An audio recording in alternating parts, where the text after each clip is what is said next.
மகாராஷ்டிரத்தில் இருந்து மாநிலத்தினுடைய முதல் அமைச்சர் மரியாதைக்குரிய திரு ஃபட்னாவிஸ் அவர்கள் தமிழ்நாட்டிற்கு வந்து இங்கு தேர்தல் பிரச்சாரத்தில் தன்னை ஈடுபடுத்திக் கொண்ட அந்த ஒரு காரியத்தின் நிமித்தமாக இங்கு வந்திருக்கின்ற அவர் எங்களுடைய வேட்பாளர் வெற்றி பெற்று பாஜகவின் வேட்பாளர் வெற்றி பெற்று பதவியேற்ற உடனேயே உங்களுக்கான அனைத்து ப்ராஜெக்ட்ஸிலும் குறிப்பாக அது மெட்ரோ ப்ராஜெக்ட்ஸ் அனைத்தும் நிறைவேற்றப்படும் என்று சொல்லியிருக்கின்றார். மிக கடுமையான கண்டனத்தை எங்களுடைய முதலமைச்சர் திராவிட மாடல் நாயகர் அதற்கு பதிவு செய்திருக்கின்றார். இங்கு ஒரு தேர்ந்தெடுக்கப்பட்ட அரசாங்கம் முதலமைச்சர் இருக்கின்றார். தேர்ந்தெடுக்கப்பட்ட எங்களுடைய முதலமைச்சர் மிக குறிப்பாக இந்த திட்டம் குறித்து தான் பதவி ஏற்ற அந்த முதல் நாளிலே இருந்து தொடர்ச்சியாக 25வது ஆண்டு வரை என்னென்ன விஷயங்களை செய்திருக்கிறார் என்று தேதி வாரியாக எங்களிடம் இருக்கின்றது. அதை அவரும் பதிவு செய்திருக்கின்றார். தமிழ்நாடு அரசு தேவையான அனைத்து தொழில்நுட்ப நிர்வாக நடவடிக்கைகளை மேற்கொண்டிருக்கின்றது. மே 7, 2021 மாண்புமிகு முதல்வர் மதுரை மெட்ரோ திட்டத்தை உடனடியாக மீண்டும் தொடங்குவதாக அறிவித்திருக்கின்றார். கொள்கை வழிகாட்டுதல்களை வெளியிடுகின்றார். பிப்ரவரி 20, 2023 சாத்தியக்கூறு அறிக்கை சமர்ப்பித்திருக்கின்றார். சிஎம்ஆர்எல் விரிவான சாத்தியக்கூறு அறிக்கையை சமர்ப்பித்தது. 31 கிலோமீட்டர் பாதை நிர்ணயம் செய்யப்பட்டிருக்கின்றது. மார்ச் 27, 2023 டிபிஆர் ஒப்பந்தம் விரிவான திட்ட அறிக்கைக்காக ஒப்பந்தம் வழங்கப்பட்டிருக்கின்றது. நிதி ஒதுக்கீடு செய்யப்பட்டிருக்கின்றது. பிப்ரவரி 19, 2024 டிபிஆர் அதிகாரப்பூர்வமாக சமர்ப்பிப்பு. நிதியமைச்சர் தங்கம் தென்னரசு டிபிஆர் மத்திய அரசுக்கு சமர்ப்பிக்கப்பட்டதை உறுதிப்படுத்தினார். திட்ட செலவு 11,368 கோடி. மாநில பணிகள் 100% நிறைவு. செப்டம்பர் 6, 2025 நகா இணைப்பு தீர்வு. சிஎம்ஆர்எல் மற்றும் நகா இணைந்து திருமங்கலத்தில் ஆய்வு செய்து அண்டர் பாஸ் சீரமைப்பு பிரச்சினை தீர்வு. இது இத்தனையும் மாநிலத்தினுடைய திராவிட மாடல் நாயகர் பொறுப்பேற்றுக் கொண்டவுடன் முறையாக இந்த திட்டத்திற்காக சமர்ப்பிக்கப்பட்டு வேலைகளை முடுக்கிவிடப்பட்டு செய்திருக்கின்ற விஷயங்கள். இவை அனைத்தையும் புறம் தள்ளிவிட்டு நாங்கள் வந்து எங்களுடைய உறுப்பினரை நீங்கள் தேர்ந்தெடுத்தால் இதனை செய்வோம் என்று சொல்லுவது அப்பட்டமான ஒரு பிளாக்மெயிலுக்கு ஈடாகும் என்று நாங்கள் சொல்லுகின்றோம். அப்படி என்றால் இங்கே முறையாக தேர்ந்தெடுக்கப்பட்ட எங்களுடைய மாநிலத்தினுடைய முதலமைச்சர் இத்தனை விஷயங்களை செய்திருக்கின்றார். நீங்கள் எதை சொல்லி அதனை உதாசீனப்படுத்தியிருக்கிறீர்கள்? நவம்பர் 18, 2025 மத்திய அரசு மதுரை மற்றும் கோயம்புத்தூர் டிபிஆர்களை 2011 மக்கள் தொகை கணக்கெடுப்பு அடிப்படையில் 20 லட்சம் அளவை எட்டவில்லை என்று கூறி திருப்பி அனுப்புகின்றது. எங்களுக்கு திருப்பி அனுப்புகிறீர்கள். ஆனால் ஆக்ரா மெட்ரோ மக்கள் தொகை 15.8 லட்சம், பாட்னா மெட்ரோ 16.8 லட்சம், போபால் மெட்ரோ 17.9 லட்சம் இத்தனைக்கும் அனுமதி கொடுத்து கட்டுமான பணிகளை தொடங்குகிறீர்கள். இது அந்த வட இந்திய நகரங்களுக்கான உங்களுடைய ஒப்புதல். ஆனால் தமிழ்நாடு மதுரை என்று வரும்பொழுது 15.6 லட்சத்தை நீங்கள் நிராகரிக்கிறீர்கள். இப்படி இரட்டை நிலைப்பாடை வைத்துக் கொண்டு தமிழ்நாட்டு மக்களுக்கும் தமிழர்களுக்கும் தமிழ் நலன்களுக்கும் மொத்தமாக துரோகம் இழைக்கின்ற இந்த ஒன்றிய அரசாங்கம் மகாராஷ்டிராவினுடைய முதலமைச்சர் இங்கு வந்து இதை சொல்லுவதிலே இருக்கின்ற அரசியல் பின்புலத்தை நாம் அனைவரும் உணர வேண்டும். மிக தெளிவாக மாண்புமிகு முதலமைச்சர் அதனைத்தான் குறிப்பிட்டு காட்டியிருக்கின்றார். இதனால்தான் நாங்கள் சொல்லுகின்றோம் இது தமிழ்நாட்டிற்கும் டெல்லிக்குமான தேர்தல் என்று. என்டிஏ வர்சஸ் மதசார்பற்ற முற்போக்கு கூட்டணி இல்ல, டெல்லி வர்சஸ் தமிழ்நாடு என்று சொல்லுகின்றார். அதற்கு மிகச் சிறந்த உதாரணம் திரு ஃபட்னாவிஸ் அவர்கள் இங்கே வந்து இன்றைக்கு சொல்லி இருக்கின்ற இந்த விஷயம். மேடம், நம்ம எப்பவுமே டெல்லி வெர்சஸ் தமிழ்நாட்டிலே சொல்லிட்டு இருக்கோம். எதிர்கட்சியாக இருந்தாலும் அதிமுக வந்து திராவிட கட்சி அண்ணா கொள்கையில உருவாங்கின ஒரு கட்சியா இருந்தது. தொடர்ச்சியா நம்ம டெல்லி வெர்சஸ் இப்படி சொல்லிட்டு இருக்கிறதுனால நம்ம நிறைய புறந்தள்ள வேண்டியது இருக்குதோ, திராவிடத்தை புறந்தள்ளுறோமோ? இன்னும் ஒரு நிமிஷம். இப்போ மேடம் வந்து சொன்னாங்க இல்லைங்களா, ஃபட்னாவிஸ் இதை வந்து சொன்னாரு, இதோடைய குறிப்புகள் எல்லாம் சொன்னாங்க இல்லைங்களா. இந்த ஃபட்னாவிஸ் அப்படின்றவர் துணை முதலமைச்சராக மகாராஷ்டிராவிலும் முதலமைச்சராக இருந்த காலகட்டத்தில் வந்து பாத்தீங்கன்னா பல்லாயிரக்கணக்கான கோடி முதலீடுகள் மகாராஷ்டிராவுக்கு வரவிருந்தது. ஆனால் அதையெல்லாம் குஜராத்திற்கு அதை மாற்றிவிட்டார்கள். குறிப்பாக சொல்லணும் அப்படின்னா ஃபாக்ஸ்கான் என்ற ஒரு நிறுவனம், வோடோஃபோன் ஃபாக்ஸ்கான், 1,38,00,000 ரூபாய்க்கு அங்கு ஒரு நிறுவனம் வருவதாக இருந்தது. ஆனால் இவர் துணை முதலமைச்சராக இருந்த காலத்தில் அதை மாத்தி விட்டு அதை குஜராத்துக்கு எடுத்து போயிட்டாங்க. அதே போல டாடா ஏர்பஸ் டிஃபென்ஸ் டீல் அப்படின்றது பல்லாயிரக்கணக்கான கோடிகள் முதலீட்டுல அங்க வரவிருந்ததை அதையும் குஜராத்துக்கு மாத்தி விட்டாங்க. இதே போல ஒரு மெடிக்கல் பார்க், அதாவது ஒரு மெடிசன் தயாரிக்கிற இந்த பிளான்ட் அப்படின்றது அது ஒரு பார்க் அப்படின்றது, ஒரு தொழில் பூங்கா அப்படின்றது அமைக்கிறது, அதுவும் பல்லாயிரக்கணக்கான கோடி, சுமார் 2 லட்சம் கோடிக்கான முதலீடுகள் மகாராஷ்டிராவிற்கு வர இருந்ததை பிஜேபியின் அடிமையாக இருக்கும் ஒரே காரணத்திற்காக தேவேந்திர பட்னாவிஸ் என்பவர் அதை வாய் பேசி மௌனமாக இருந்து குஜராத்திற்கு தாரை வார்த்திருக்கிறார். ஏன்? ஏன்னா பிரதமருடைய தொகுதி, அது மாநிலம் அப்படின்றதுனால அதை அங்க அனுப்பியிருக்காரு. நீங்க கேக்குறீங்க இல்லைங்களா, நம்ம இப்ப திராவிடம் அப்படின்றதெல்லாம் நம்ம கைவிட வேண்டிய சூழ்நிலை இருக்கான்னு நீங்க கேக்குறீங்க இல்லையா. பட்னாவிஸ் அப்படி ஆளுமையாக இங்கே மெட்ரோவை கொண்டு வருவோம், இங்க எம்எல்ஏவை கொடுத்தா அப்படின்னா அவர் அங்க துணை முதலமைச்சர் ஆக்கி இருக்கிறார். அங்கே அவர்கள் ஆட்சி செய்து கொண்டிருக்கிறார்கள். ஆட்சி செய்து கொண்டிருக்கும் பொழுதே மகாராஷ்டிராவுக்கே ஒன்னு கொண்டு வர முடியாத ஒருவர் இன்னைக்கு மதுரையில ஏதோ நான் இத மெட்ரோ ரயில் திட்டத்தை கொண்டு வந்துருவேன் அப்படின்னு சொல்றாங்க. மதுரையிலேயே தான் அந்த எய்ம்ஸ் மருத்துவமனை எத்தனை வருடங்களாக இருக்கிறது, கிட்டத்தட்ட 10 ஆண்டு. அங்க இப்ப எய்ம்ஸ்ல மாணவிகள் படிக்கிறாங்க. எங்க தெரியுங்களா? ராமநாதபுரம் கவர்மெண்ட் ஹாஸ்பிட்டல், நம்மளுடைய தமிழ்நாட்டு மெடிக்கல் காலேஜ்ல படிச்சுட்டு இருக்காங்க. அவங்க அடுத்த வருடம் ஃபர்ஸ்ட் பேட்ச் பாஸ் அவுட் ஆக போகுது. இந்த கேவலத்தை நீங்கள் எங்கேயுமே பார்க்க முடியாது. ஒரு குரூப் ஆஃப் மாணவர்கள் எய்ம்ஸ்ல இருந்து நாங்க படிச்சோம் அப்படின்றாங்க. ஆனா எய்ம்ஸ் மருத்துவமனையை பார்க்காமல் அவர்களுக்கு சர்டிபிகேட் கொடுக்கறது மட்டும் எய்ம்ஸ் மதுரையிலிருந்து படித்த மாணவர்கள் அப்படின்றது. அங்க 150 மாணவர்கள் அங்க ராமநாதபுரம் ஜிஹெச்லயே படிச்சாங்க. அப்ப அவங்களுக்கும் அந்த சர்டிபிகேட்டை கொடுக்கணும் அப்படின்ற நிலைமை தான் நம்ம இன்னைக்கு இருந்துகிட்டு இருக்கோம். சோ நீங்க கேட்கிற கேள்வி திராவிடத்தை மூட வேண்டுமா அப்படின்றது, அதிமுக ஆட்சி காலத்தில் இருந்தபொழுது கூட நட்புடன் தான் இருந்தார்கள், கூட்டணியில் தான் இருந்தார்கள். அப்பொழுதும் தமிழ்நாட்டிற்கு என்று அவர்கள் எந்த ஒரு திட்டத்தையும் நிறைவேற்றவில்லை. நீங்க தோழமை வச்சதுனால ஏதோ நீங்க சாதிச்சிட்டீங்க அப்படின்னு சொன்னா அப்போ அந்த அதிமுக ஆட்சியில அவர்கள் செய்திருக்க வேண்டும். ஆனால் அது எதையுமே செய்யாமல் இன்னைக்கு தேவேந்திர பட்னாவிஸ் சொல்வதெல்லாம் ஒரு கண் துடைப்பு நாடகம். எல்லாம் அவங்களுக்கு எல்லாமே எப்படின்னா குஜராத்தையும் நாசிக்கையும் சுத்தி தான் அவருடைய அரசியல் இருக்கிறது. அதுல ஒரு ரொம்ப முக்கியமானது ஒரு சின்ன பின்னோட்டம் இவர எம்பி சொல்றதுக்கு, இது நாக்பூரை மையமாக வைத்து செயல்படுகின்ற ஒரு அரசியல் சித்தாந்தம். நாக்பூர் வர்சஸ் கீழடின்னு நீங்க சொல்லலாம். இப்ப இந்துத்துவாவினுடைய மையம் நாக்பூர் தான், RSS மையம் அங்கதான் இருக்கு.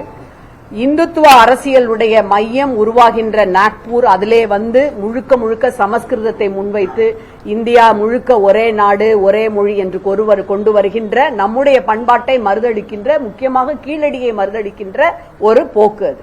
இப்ப நீங்க இவர் இந்த ஸ்டேட்மெண்ட் சொல்றதே நாக்பூர் வர்சஸ் கீழடின்னு தான் நீங்க பாக்கணும்.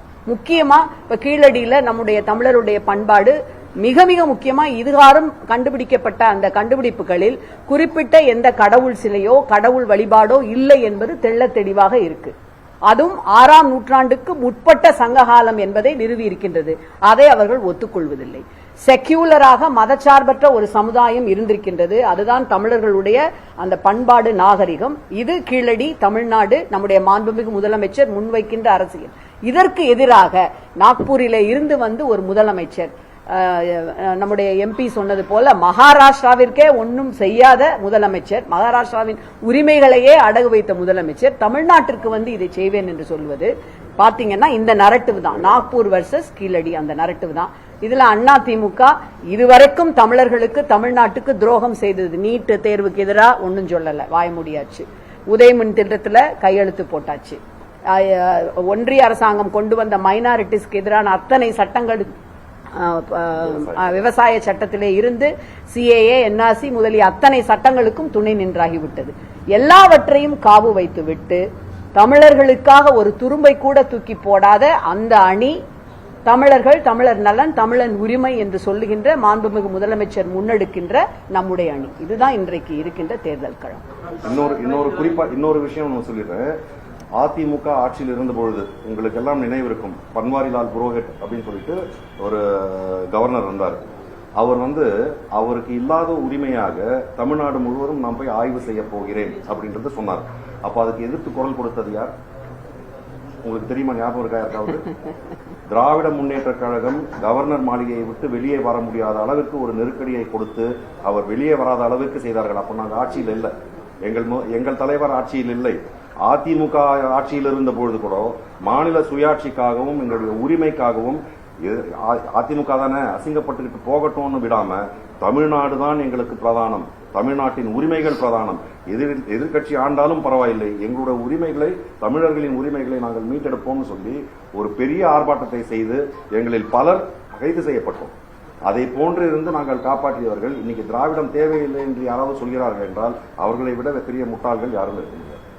தமிழகத்துக்கு இதுவரை இல்லாத அளவிற்கு இந்த சட்டமன்ற தேர்தலில் பாஜகவுடைய மத்திய அமைச்சரும் முதலமைச்சரும் தொடர்ந்து நாள்தோறும் தமிழகத்தை நோக்கி படையெடுத்துட்டே இருக்கு. பிரச்சாரம் பண்றவர்கள் சர்ச்சைக்குரியான கருத்துக்களை வெளிப்படுத்திட்டே இருக்கு. இதன் பின்புலத்தில் ஏதாவது நோக்கம் இருக்குது? ஒன்றிய அமைச்சர்கள் கிட்டத்தட்ட ஒரு 6-7 அமைச்சர்கள், ஒன்றிய அமைச்சரை சார்ந்த அமைச்சகத்தை சார்ந்தவர்கள் தவிர நம்முடைய பிரதமர் அமைச்சர், ஆனரபிள் ஹோம் மினிஸ்டர் எல்லாரும் வர்றதுக்கு காரணம் என்னன்னா, இன்றைக்கு இந்தியாவில் இருக்கின்ற எல்லா மாநிலங்களிலும் மாநில சுயாட்சி, தன்னாட்சி உரிமை, மதச்சார்பற்ற தன்மை இவற்றையெல்லாம் தூக்கி பிடிக்கின்ற மிக முக்கியமான தலைவராக தென்னகத்திலே இருந்து எழுப்புகின்ற எதிர்ப்பு குரலை உயர்த்தி பிடிக்கின்ற தலைவர் நம்முடைய முத்துவேல் கருணாநிதி ஸ்டாலின். அவர் மட்டும்தான். இங்க நான் ஒரு அனாலஜி சொல்லலாம்னு நினைக்கின்றேன். உங்க எல்லாருக்கும் எம்என் ராய் தெரியும், வெரி சீனியர் கம்யூனிஸ்ட் லீடர். அவர் ஒரு 50 வருடங்களுக்கு முன்பாக தந்தை பெரியாரை சந்தித்து நாசிகளுக்கு எதிராக ஒரு மிகப்பெரிய கூட்டணியை உருவாக்குறார். வரலாற்றில் அது மிகவும் பெரிதும் போற்றப்பட்ட, பாராட்டப்பட்ட ஒரு முயற்சி.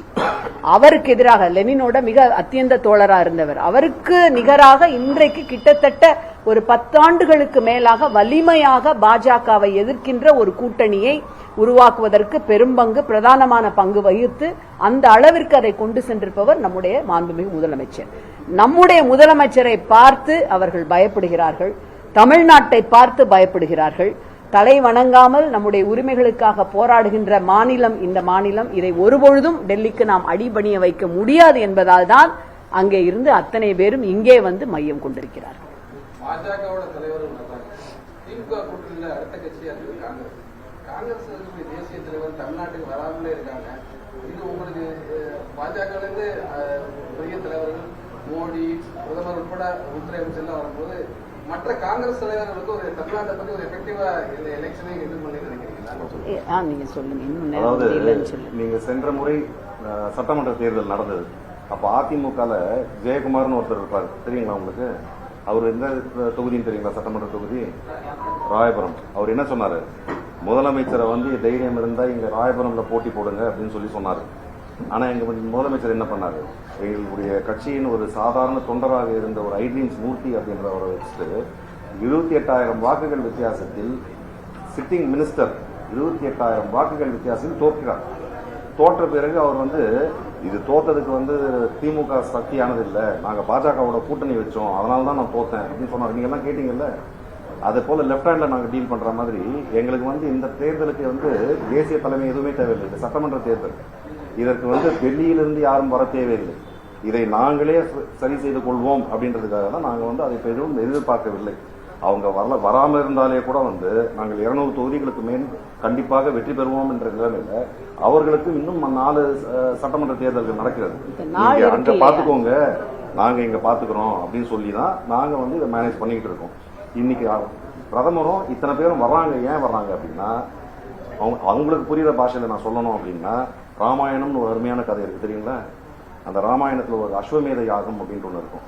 அதாவது எப்படின்னா, ஒரு குதிரையை எங்கெல்லாம் போக விடலாமோ விடலாம், அது எங்கெல்லாம் போகுதோ அதெல்லாம் என்னுடைய நாடு அப்படின்னு சொல்லி அவங்க அந்த குதிரை இன்னைக்கு தமிழ்நாட்டு பார்டர்ல நிக்குது. ஆனா அங்க ஒரு கோட்டை இருக்கு. அந்த கோட்டை என்பது திராவிட கோட்டை. தந்தை பெரியார், பேரறிஞர் அண்ணா, முத்தமிழறிஞர் கலைஞர், இன்று அதை கட்டி காத்துக் கொண்டிருக்கும் எங்களுடைய முதல்வர் முத்துவேல் கருணாநிதி ஸ்டாலின், அதுக்கப்புறமா எங்களுடைய உதயநிதி ஸ்டாலின். இதையெல்லாம் நீங்கள் தாண்டி வர்றதுக்கு வாய்ப்பே இல்லை அப்படின்றதுதான். பிரதமர் எத்தனை வாட்டி வரவோ எங்களுக்கு அத்தனை அளவுக்கு நல்லது. ஏன்னா ஒவ்வொரு வாட்டி அவர் வர்றப்போ எங்களுடைய வாக்கு சதவீதம் கூடிக்கொண்டே தான் போகும். ஸோ அதனால் நாங்கள் வேற யாரையும் எதிர்பார்க்கவில்லை. காங்கிரஸ் வருவாங்களோ இல்லாட்டி யார் வருவாங்கன்றதையும் எதிர்பார்க்கல. இங்க இருக்கிற காங்கிரஸ் தலைவர்கள், அவர் செல்வ பெருந்தகை, அவர்கள்லாம் பிரச்சாரம் பண்ணாலே போதுன்றப்போ மற்றது நீங்க கேரளாலையோ அந்த வெஸ்ட் பெங்காலையும் அங்கேயும் கான்சென்ட்ரேட் பண்ணுங்க, உங்களுக்கு அங்கே கஷ்டமா இருக்கும் அப்படின்னு தான் அங்கே யாரும் வரது. சார், இப்போ புது சட்டம் கொண்டு வரதா இருக்கட்டும் சரி, சட்ட திருத்தமா இருக்கட்டும் சரி, பல விஷயத்துல சிறுபான்மையினர் ஒடுக்கப்பட்டவர்களுக்கு வஞ்சிக்கும் விதமா இருக்குது. அதிமுகவும் அதுக்கு அங்கீகரிக்குதுன்னு மேடம் சொன்னாங்க. இப்போ நம்ம திமுகவை பொறுத்த வரைக்கும் கலைஞர், அறிஞர் அண்ணா, பெரியார் இவங்களை நம்ம நிறைய சொல்லி நம்ம வந்து பிரச்சாரத்துல ஈடுபடுறோம், நிறைய விஷயம் சொல்றோம். இப்ப இதோட சேர்த்து நாம் புரட்சியாளர் அம்பேத்கர் பெயரையும் அதிகமாக உச்சரிக்க வேண்டிய தேவை இருக்கிறதா? புரட்சியாளர் அம்பேத்கர் பெயர் என்றுமே நம் நினைவில் இருந்து கொண்டே இருப்பதற்கு ஒரே ஒரு இது கான்ஸ்டிடியூஷன். அந்த கான்ஸ்டிடியூஷன்ன்றது ஒரு லிவிங் பிரீதிங் பீயிங். அது இருக்கும் வரை புரட்சியாளர் அம்பேத்கர் என்றும் இருந்து கொண்டே தான் இருப்பார். திராவிடம் அப்படின்றது இருக்கும் வரை எங்களுடைய தலைவர்கள் எல்லாருமே இருந்து கொண்டுதான் இருப்பார்கள். இன்னொரு விஷயம் கூடுதலா சொன்னோம்னா, அண்ணல் அம்பேத்கருக்காக மிகப்பெரிய விஷயங்களை செய்திருப்பது நம்முடைய திராவிட மாடல் அரசு. அவருடைய நூல்களை மொழிபெயர்க்கின்ற அந்த விஷயமாக இருக்கட்டும், அவருடைய பெயரிலே நம்முடைய சகோதரர்களுக்கு, பட்டியல் இனத்தை சார்ந்த சகோதரர்களுக்கு வெறும் ஸ்காலர்ஷிப் மட்டும் இல்லாமல் ஸ்கில் அவர்களை கற்றுக்கொள்வதற்காக வவுச்சர்ஸ் கொடுப்பதாக இருக்கட்டும், இப்படி பல விஷயங்களை அண்ணல் அம்பேத்கருடைய அவருடைய பெயரிலே முன்னெடுத்திருக்கின்றது நம்முடைய திராவிட மாடல் அரசு. ஆகவே இவர்களோடு இணைந்துதான் எப்பொழுதும் அண்ணலுடைய பெயரையும் நாங்கள் சொல்வது வழக்கம்.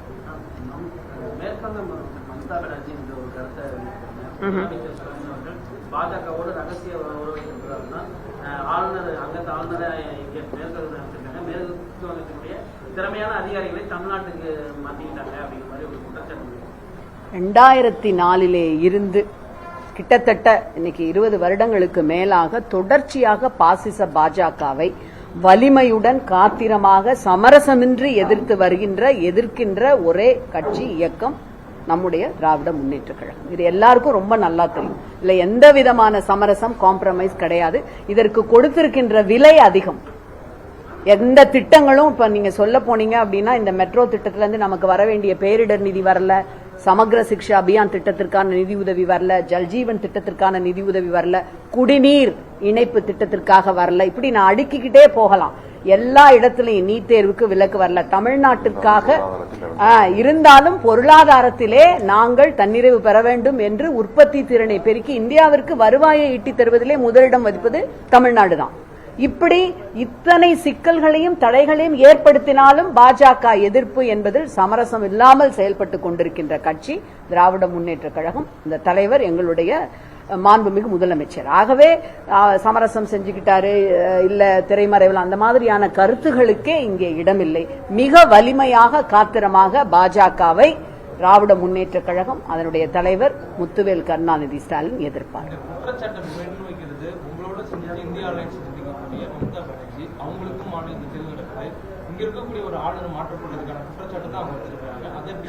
இல்ல, ஆளுநர்கள் அதிகாரிகள் மாற்றப்படுவது என்பது எங்களுடைய டிஜிபி கூட தான் இப்ப மாற்றிருக்கிறாங்க.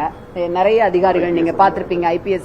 இது வந்து தேர்தல் காலத்துல வழமையா நடைபெறுகின்ற ஒரு விஷயம்தான். சோ அதனால அதை ஒரு பெரிய ஒரு இதா வழமையாக நடைபெறுகின்ற ஒரு விஷயம் என்றுதான் எங்களுடைய மாநிலத்தினுடைய முதலமைச்சர் அதை எதிர்கொள்கின்றார். ஏனென்றால் சட்ட திட்டங்களுக்கு கட்டுப்பட்டு நடக்கின்ற அரசு, இன்னமும் சட்ட திட்டங்களின் மேல் நம்பிக்கை வைத்திருக்கின்ற அரசாங்கம் எங்களுடைய அரசாங்கம். அதனால அதிகாரிகள் மாறுதல் அதுலெல்லாம் அரசியல் செய்வதை அவர் எப்பொழுதும் விரும்புவதும் கிடையாது. அதை மேற்கொண்டு பெரிதாக அவர் பெரிதுபடுத்துவதும் கிடையாது. இன்னொரு சின்ன விஷயம் கிளாரிஃபை பண்ணிடலான்னு பாருங்க. பாஜகவின் முன்னாள் தலைவர் அண்ணாமலை அவர்கள் ஒரு ரீசெண்டா ஒரு பேட்டி கொடுத்திருந்தாரு. அதாவது இங்க தமிழ் வாத்தியார்கள் இந்த கேந்திர வித்யாலயா பள்ளியில எத்தனை பேர் இருக்காங்க அப்படின்றத பத்தி ஒரு கேள்வி வந்தது. அது என்னை குறிப்பிட்டு நான் பாராளுமன்றத்தில் எழுப்பிய கேள்வியை பற்றி அவர் சொல்லியிருக்கிறார். எப்பொழுதுமே அவர் பொய்யைத்தான் சொல்வார். நான் கேட்ட கேள்வியும் அவர்கள் கொடுத்த பதிலும் உண்மையை மறைத்து அவர் சொல்லியிருக்கிறார். நீங்க அதில் பாத்தீங்கன்னா எத்தனை ஆசிரியர்கள் நிரந்தரமாக பணியாற்றுகிறார்கள் கேந்திர வித்யாவில் தமிழ் ஆசிரியர்கள் தமிழ்நாட்டில், இதுதான் கேள்வி. அதற்கு அவர்கள் கொடுத்த பதில் 0. இதுதான் உண்மை. அது டெம்பரரி அப்படின்னு சொல்லி ஆசிரியர்களை நியமிக்கிறார்கள், தமிழ் ஆசிரியர்களை. அவர்களுக்கு சம்பளம் 20,000 ரூபாய். ஆனால் சமஸ்கிருதம், ஹிந்தி போன்ற மொழிகளை கற்றுக் கொடுப்பவர்கள் நிரந்தர ஆசிரியர்களாக நியமிக்கப்படும் போது அவர்களுக்கு சம்பளம் 70,000க்கும் மேலாக. ஸோ தமிழ் மட்டும் இல்லை, கன்னடம், கன்னடா, ஆந்திரா எல்லா இடத்துலையுமே அவங்க 3 லாங்குவேஜ் தான் பர்மனன்ட் அப்படின்னு பண்றாங்க. ஒன்று இங்கிலீஷ், ஹிந்தி, சான்ஸ்கிரிட். சான்ஸ்கிரிட்ன்றது மொத்தமாகவே இந்தியாவில் தாய்மொழியாக கொண்டிருப்பது ஒரு 20,000 பேரோ என்னவோ தான். ஆனால் கேந்திர வித்யாவில் மொத்தம் வேலைக்கு சேர்த்திருப்பவர்களின் எண்ணிக்கை 2011ஆம் ஆண்டின் கணக்குப்படி 1037. இன்னைக்கு தேதிப்படி வந்து கிட்டத்தட்ட 1200 பேர் வந்து அங்க பணி செய்கிறார்கள் நிரந்தர பணியாளர்களாக. பேசாத ஒரு மொழியை வளர்க்கணும் அப்படின்னு சொல்லி அவர்கள் ஆயிரக்கணக்கான கோடி ரூபாய்களை செலவு செய்து கடந்த 10 ஆண்டுகள்ல 3548 கோடி for 10 years for the development of Sanskrit language. தமிழுக்கு எவ்வளவு அப்படின்னு பாத்தீங்கன்னா வருஷத்துக்கு 30 கோடி கூட கொடுக்க மாட்டாங்க. 10 வருஷத்துல 113 கோடி தான். அதுதான் சவுத் இந்தியன் டிராவிடியன் லாங்குவேஜஸ்க்கு எல்லாமே அவங்க கொடுக்கின்ற நிதி பகுதி. இப்ப அவங்க மும்மொழி கொள்கைன்னு சொல்றாங்க. அதுல என்ன சொல்றாங்கன்னா தாய்மொழி கத்துக்கணும், ஆங்கிலம் கத்துக்கணும், அடுத்தது ஹிந்தியை கத்துக்கணும் அப்படின்றதுதான் அவங்களுடைய நீண்ட நாள் கோட்பாடு. ஆனா கேந்திர வித்யாலயா பாத்தீங்கன்னா அவங்க வந்து தாய்மொழி கற்பித்தலை எப்படி தவிர்க்க முடியும் அப்படின்றதுக்காக தான் அவங்க வேலை செய்வாங்க. அப்படி தாய்மொழியை கற்றுக் கொடுக்க வேண்டும் என்றால் தமிழ் ஆசிரியர்களை நிரந்தர ஆசிரியர்களாக போடணும். இன்னொரு விஷயம் அவர் என்ன சொல்றாருன்னா தமிழ் வர்ச்சுவல் அகாடமி மூலமாக நாங்கள் அதை கற்றுக் கொடுக்கிறோம் தமிழ்நாட்டில் அப்படின்னு சொல்றாரு. தமிழ் வர்ச்சுவல் அகாடமின்றது ஒரு ஆட்டோனமஸ் பாடின்னு அவர் சொன்னது உண்மை. ஆனால் அது தமிழ்நாடு ஸ்டேட் கவர்மெண்டுடைய முயற்சி. அது இது எதற்காக ஆரம்பிக்கப்பட்டதுன்னா நம்முடைய தமிழ் தொப்புள் கொடி உறவுகள் பல வெளிநாடுகளில் இருக்கிறார்கள். அவங்கெல்லாம் வந்து அங்க தமிழ் கற்றுக்கொள்வதற்கான வாய்ப்பு இல்லை என்னும் பொழுது ஆன்லைன்ல அவங்க கத்துக்கிறதுக்காக சொல்லி அதை வந்து நம்முடைய முதலமைச்சர் அவர்கள் தான் அதை ஆரம்பித்து வைத்தார். இதை வைத்து south Africa, France, Japan, Korea போன்ற நாடுகளில் வாழும் நம் தமிழர்கள் அவர்கள் தமிழை கற்றுக்கொண்டிருக்கிறார்கள். ஆனா தமிழ்நாட்டிலேயே இருக்கும் ஒரு பள்ளியில் இங்க எத்தனையோ பேர் தமிழ் ஆசிரியர்கள் இருக்கும் பொழுது அதை அவர்களுக்கு ஒரு வேலை வாய்ப்பை உருவாக்க கூட மனம் இல்லாமல் தமிழர்கள் தென்னிந்தியர்கள் யாரும் அவர்கள் நலம் பெற்று விடக்கூடாது அப்படின்னு சொல்லி அதாவது தற்காலிக பணின்னு சொல்லி 20,000 ரூபாய் சம்பளம் அப்படின்ற மாதிரி கொடுத்துட்டு அவங்க என்னைக்கு வேணாலும் அவங்களை டெர்மினேட் பண்ணலாம். இதை போன்று செய்து கொண்டிருப்பதை அண்ணாமலை அவர்கள் பிரித்து ஏதோ நாங்க வந்து தமிழுக்காக இவ்வளவு பண்ணிட்டோம், சன் டிவி இருக்கீங்களா, சன் டிவி மேலதான் கேஸ் போட போறேன் அப்படின்னு சொல்லியிருக்காரு. சன் டிவி மேல கேஸ போட சொல்லுங்க, கோர்ட்ல வந்து நான் பேசுறேன்னு சொல்லுங்க. அவருக்கு இந்த விஷயத்தெல்லாம் நான் வந்து கோர்ட்ல சொல்றேன்னு சொல்லுங்க. Thank you very much. Thank you. English கேட்பாங்க.